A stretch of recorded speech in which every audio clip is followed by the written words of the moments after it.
이번 주 하나님께서 저희에게 주시는 말씀은 열왕기상 14장 7절에서부터 11절의 말씀입니다. 네. 우리가 한 절씩 교독하도록 하겠습니다. 네. 집으로 돌아가셔서 여로보암에게 이 말을 전하십시오. 나 주 이스라엘의 하나님이 말한다. 내가 너를 백성 가운데서 높여서 내 백성 이스라엘의 지도자로 임명하였고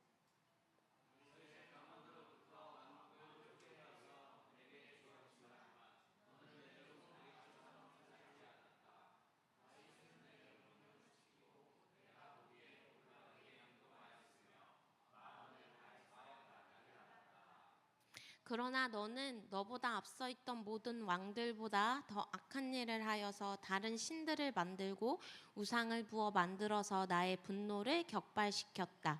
결국 너는 나를 배반하고 말았다. 여로보암의 가문에 재난을 내리겠다.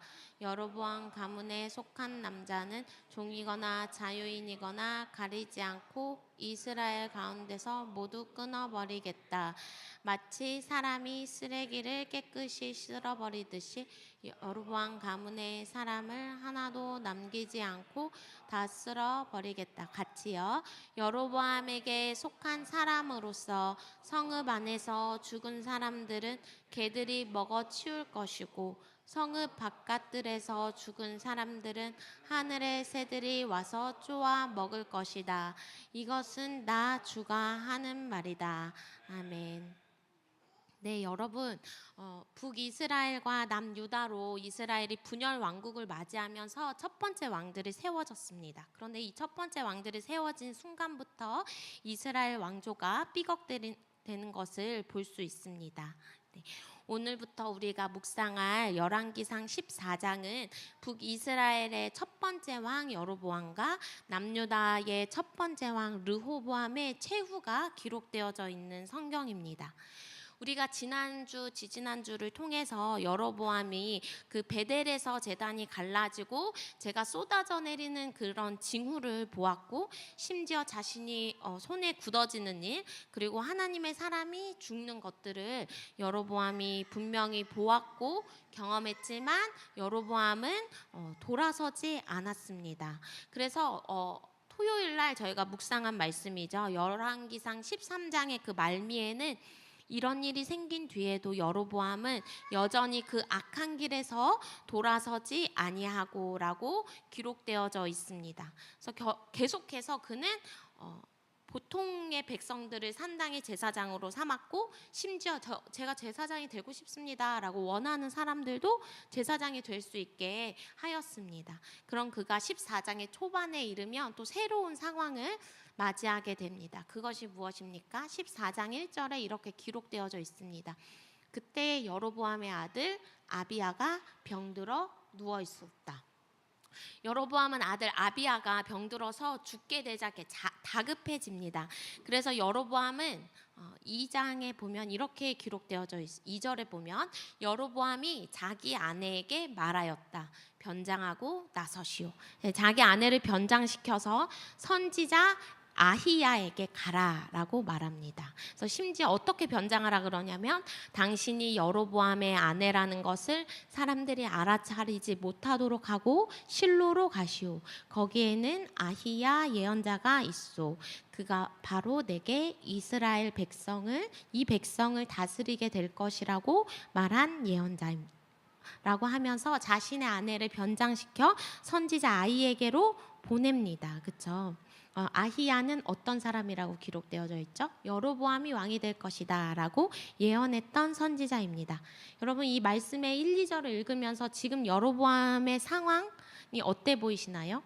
저는 1, 2절을 보면서 여로보암이 마치 궁지에 몰린 것처럼 보입니다. 그가 두려워서 궁지에 몰리자 무언가를 또 해결하고 싶어 하는구나 라는 마음이 느껴졌습니다. 여로보암은 무엇이 두려워서 계속 이렇게 뭔가를 해결하고 싶어 할까? 여로보암의 삶을 보았을 때 여로보암이 두려워하는 것은 아마 이건 아닐까라는 생각이 들었습니다. 여러분 우리가 지난 11장, 12장, 13장에서 여로보암의 이야기들을 좀 상기해 보도록 하겠습니다. 여로보암이 어떤 사람이었나요? 11장 28절에 이렇게 기록하고 있습니다. 네, 잘 안 들리나요? 네, 저희 남편이 마이크를 좀 가까이 대라라고 이렇게 대라라고 해가지고 여로보암이 어떤 사람이라고 기록되어져 있나요? 11장 28절에는 여로보암은 능력 있는 용사였다 라고 기록하고 있습니다.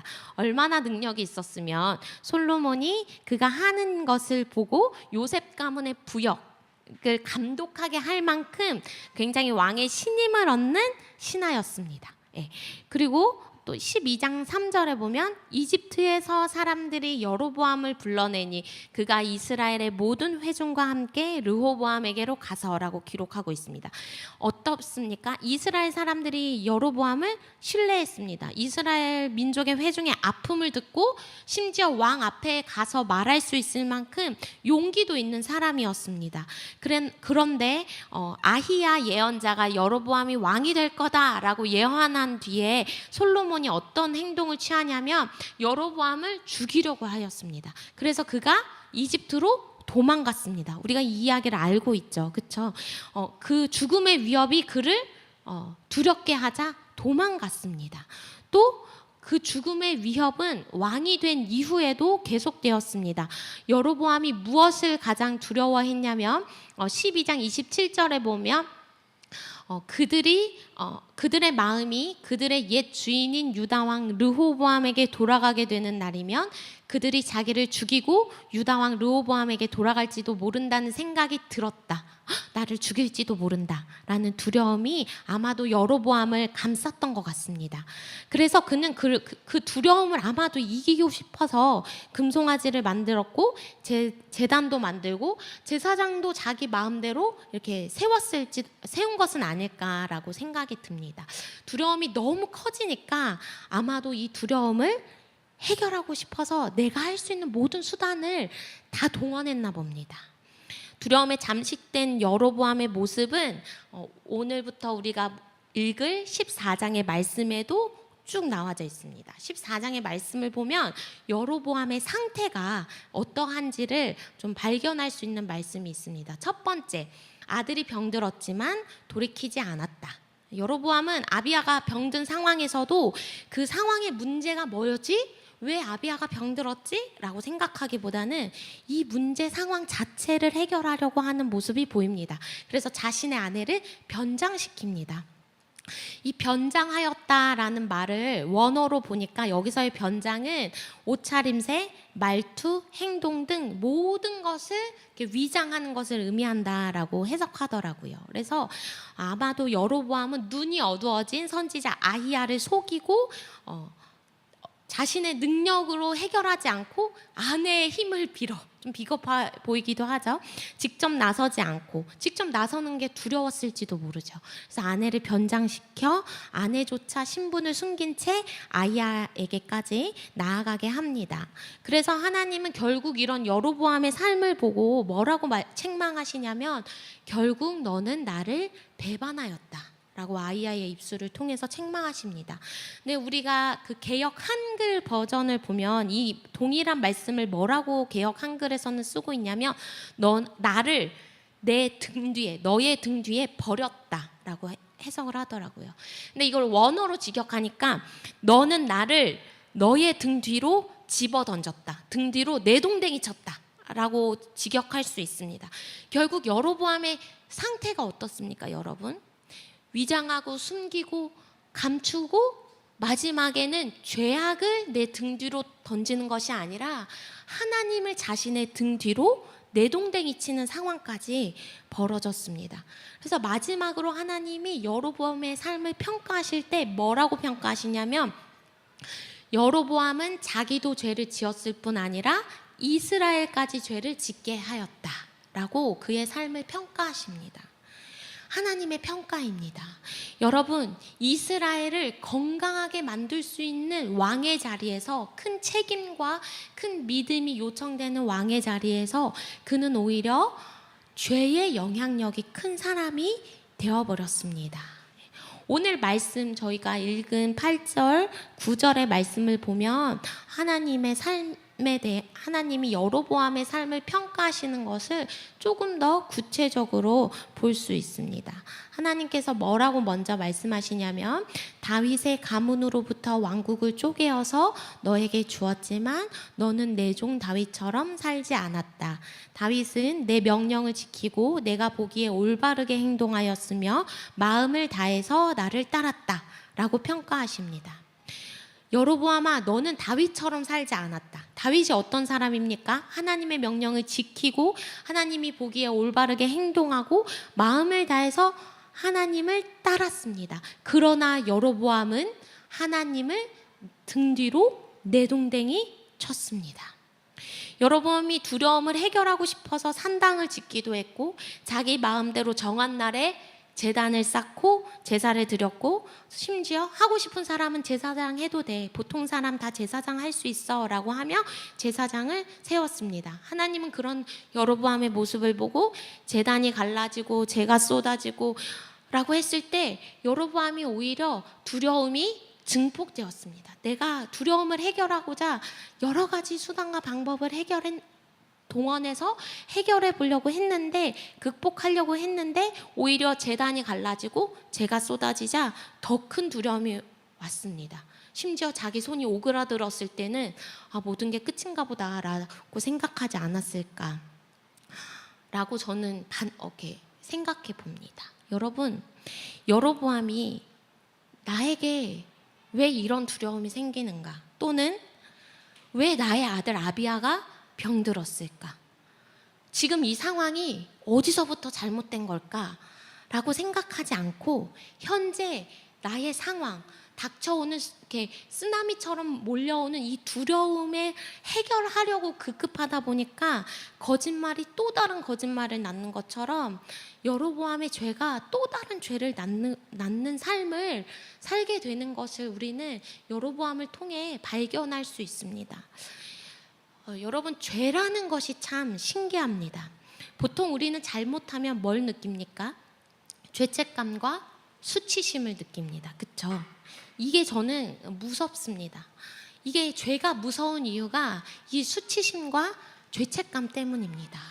죄책감이 위험한 이유는 죄책감을 우리가 가지는 순간 어떤 현상이 일어나냐면 하나님의 낯을 피하게 됩니다. 아담이 선악과를 따먹었을 때 하나님의 낯을 피했던 이유는 죄책감 때문입니다.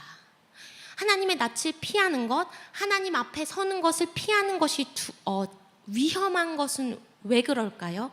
하나님을 피하다 보면 결국 우리는 하나님의 음성을 듣지 못하게 되고 결국 우리의 전 존재와 우리의 삶이 하나님과 멀어지게 됩니다. 죄의 삭시 사망이다 라고 성경이 말하는 이유는 여기에 있습니다. 우리가 죄를 지어서 하나님이 벌을 주고 하나님이 우리에게 죽음을 준다, 그래서 죄가 사망이다 라는 것이 아니라 죄를 짓게 되면 그 죄책감이 우리로 하여금 하나님을 멀리하게 하기 때문에 결국 우리의 삶이 하나님과 멀어져 생명 없는 삶을 맞이하게 된다. 그래서 죄가 결국은 죽음을 이르게 한다라는 것입니다. 여러분, 다시 우리가 다윗의 삶을 좀 떠올려 보기를 원합니다. 8절에 다윗은 내 명령을 지키고 내가 보기에 올바르게 행동하며 마음을 다하여 나를 따랐다. 이게 하나님의 평가입니다. 다윗을 향한 하나님의 평가입니다.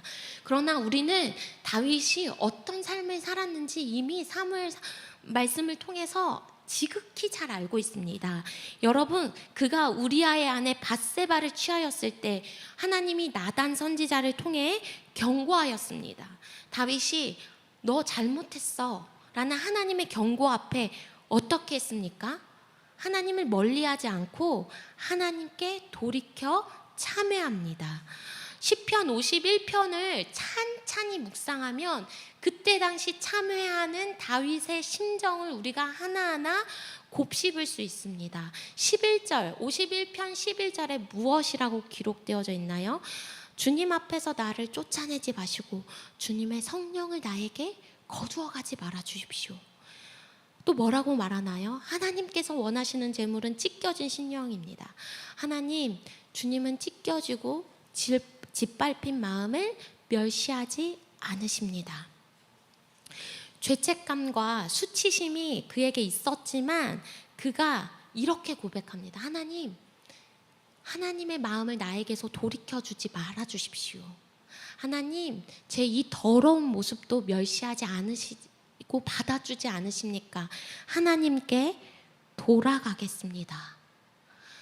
다윗이 하나님께 돌이킬 수 있었던 건 내가 죄를 지어도 돌아가면 하나님이 받아주시는구나 라는 믿음이 있었기 때문입니다. 우리가 돌이킬 수 있는 것, 우리가 죄 가운데 수치심과 죄책감을 가지고 있지만 다시금 하나님께 돌아갈 수 있는 것은 하나님이 나를 사랑하시는구나 라는 믿음이 있을 때 가능합니다. 여러분, 열왕기상 14장 말씀을 읽으면 어떤 감정이 듭니까? 뭐 다 읽지는 않았지만 오늘의 본문의 말씀에 여러분 뒷부분을 읽었을 때 쓰레기같이 쓸어버리겠다, 한 사람도 남김없이 멸하겠다 라는 하나님의 말씀을 들었을 때 여러분이 드는 감정은 무엇입니까?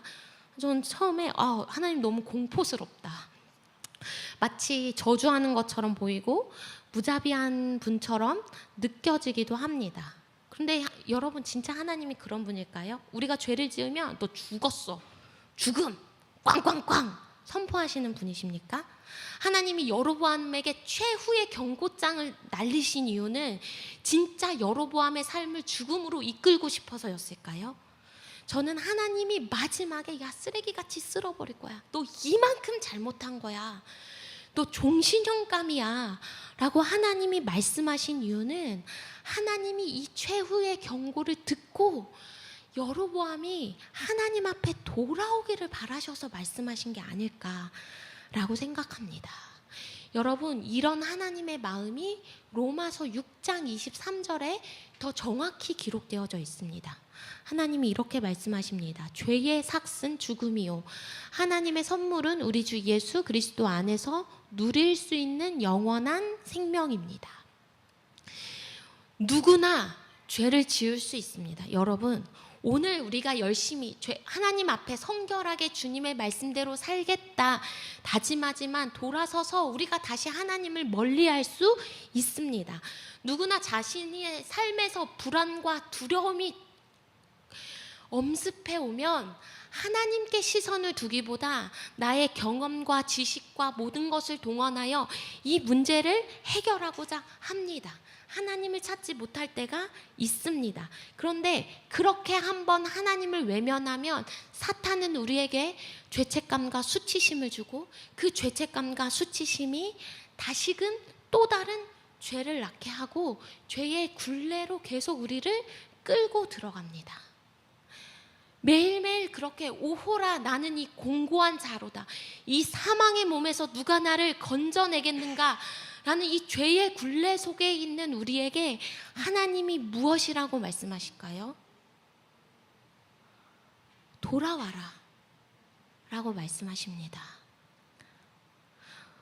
그러나 여러분, 우리의 현실은 이 두려움에서 하나님의 음성을 듣지 못하고 여전히 여로보암처럼 두려움과 불안과 죄를 내 등 뒤에 던져버리기보다 하나님을 등 뒤에 내동댕이 치면서 외면합니다.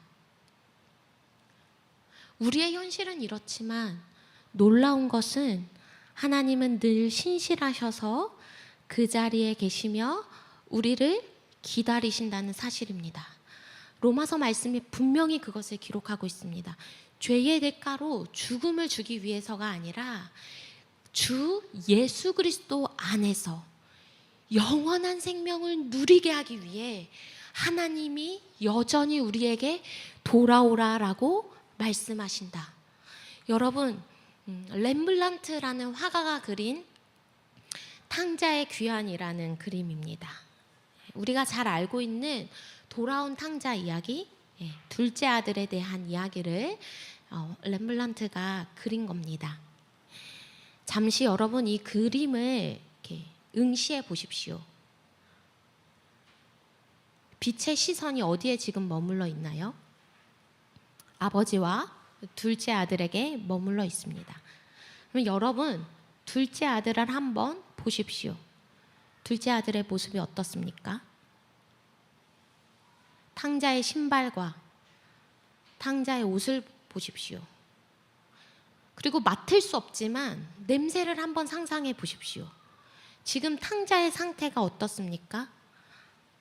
아버지를 떠났다가 죄책감과 수치심과 부끄러움과 자괴감이 막 덕지덕지 붙어 있는 그 상태로 아버지께 갔습니다. 그때 아버지가 어떻게 하고 계신가요?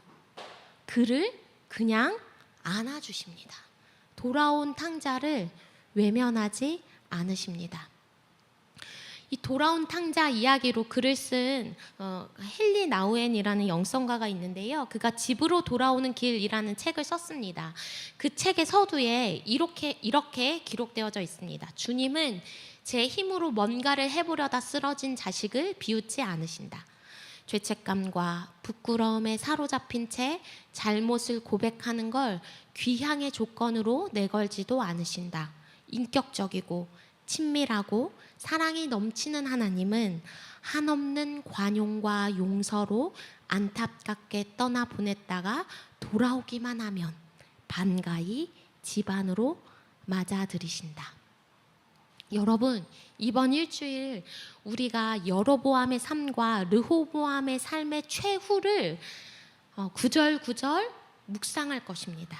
그때 그냥 제 마음에 드는 소망은 여로보암 진짜 말 안 들었구나, 얼마나 죄를 많이 지었는가, 그래서 이렇게 벌 받는구나 라는 것이 아니라 여로보암의 죄를 그 짓는 순간에 하나님의 심판의 말씀의 의도가 무엇인가, 하나님은 어떤 마음으로 여로보암에게 이 말씀을 하시는가, 지금이라도 돌이키기를 바라는 하나님의 말씀을 저와 여러분이 발견하기를 소망합니다. 더불어 말씀을 읽으면서 다윗이 그랬던 것처럼, 둘째 아들이 그랬던 것처럼 우리도 삶의 방향을 돌이켜서 하나님께 시선을 두고 하나님께 돌아가기로 결단하기를 원합니다. 우리가 돌아가면 우리를 충분히 사랑하시는 분이 돌아온 탕자처럼 덕지덕지 더러운 것들이 붙어있는 우리를 그대로 관용과 수용과 환대로 안아주실 것입니다. 왜냐하면 하나님의 사랑에는 실패가 없기 때문입니다. 여러분, 우리가 마지막에 이제 함께 결단 찬양을 부를 텐데요. 여호와께 돌아가자라는 이 결단 찬양의 원제가 Love never fails입니다. 사랑에는 실패가 없다. 하나님, 여러분, 하나님의 사랑에는 실패가 없습니다. 여러분, 우리의 상태가 지금 어떠하든지 여로보암과 같은 상태라 할지라도 지금 실패가 없는 하나님의 사랑 앞에 우리의 시선과 우리의 삶을 돌이켜 다시 하나님께 초점을 맞추기를 소망합니다. 다 같이 우리가 기도하는 마음으로 함께 찬양을 부르도록 하겠습니다.